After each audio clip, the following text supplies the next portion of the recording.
Hello guys, and welcome to another video by GamesRageGaming, and in today's video we're just going to be buying and fully upgrading the brand new Pfister Comet SR, and this is currently available on the Legendary Motorsports website, and it's quite a high kind of cost price. At this time it's 1.145 million, so it's definitely towards the high range of costs for vehicles. And this isn't the fastest vehicle what's been released. It's one of the fastest, and it reaches around about 140 miles per hour, so it's not yet at the pariah's kind of level. But there it is guys, just behind me. This is the stock version at the minute, so this is the stock version of the Pfister Comet. And when you first actually look at it from the front, it doesn't look that nice, but once you start looking at the whole curve of the car, it kind of looks like a more styled out Nero Custom in a way. I mean, even the spoiler, for example, it's not that good looking of a car when you first look at it, but once it's fully upgraded, obviously as any other car, it looks like a completely different car. So we're just going to go through the customization options now which you've got for this vehicle.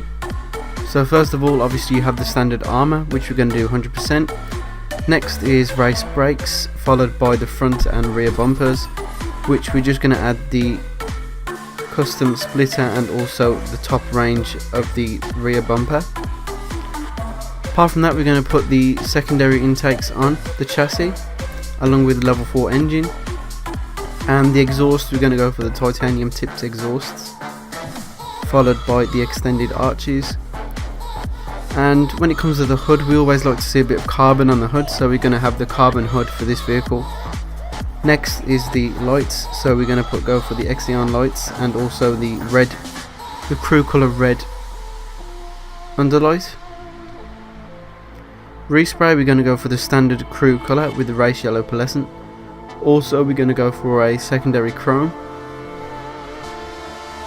Now, because there isn't much showing on this car for the secondary, chrome looks really good, although towards the end of this video I do kind of have chrome on the top, which I eventually do change because it kind of looks out of place slightly from the rest of the car, and I'll return it back to the carbon black. But overall, as you can see, you got the secondary, primary and then just stock. So overall I would literally keep just the stock with any colour if you've got the carbon front as well.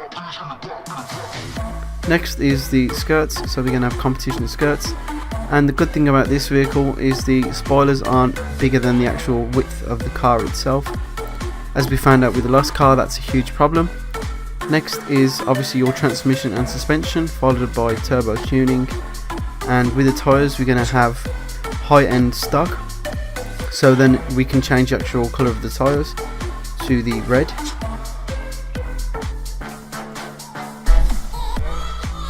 And don't forget guys to put bulletproof tyres on along with your custom, if you can spare around about 5k for custom tyres, just to have that little badge around the tyres, which makes it look even better, makes it look more of a race vehicle. And obviously tinted windows, who doesn't have tinted windows these days, even though it doesn't really do anything at all. So as you can see guys, it looks nice when you first bring it out, and it does look like it's going to go really fast, although as I said before, it only goes around about 140 miles per hour, which you can see from the speedometer, which I'm going to show now.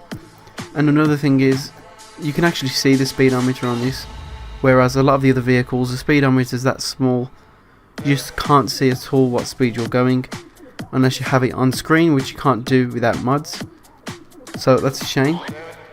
But as you can see guys, this car is great for drifting, and also it does have great handling on the vehicle itself. Obviously 1.145 million for a vehicle such as this is a bit expensive, a bit excessive to be honest. So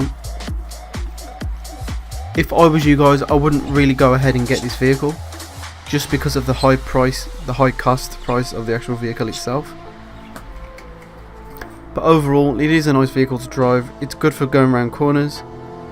Racing I wouldn't really recommend. I'd recommend a Nero Custom on top of this vehicle. So as you can see, it's really good at drifting and it's really good for tight corners.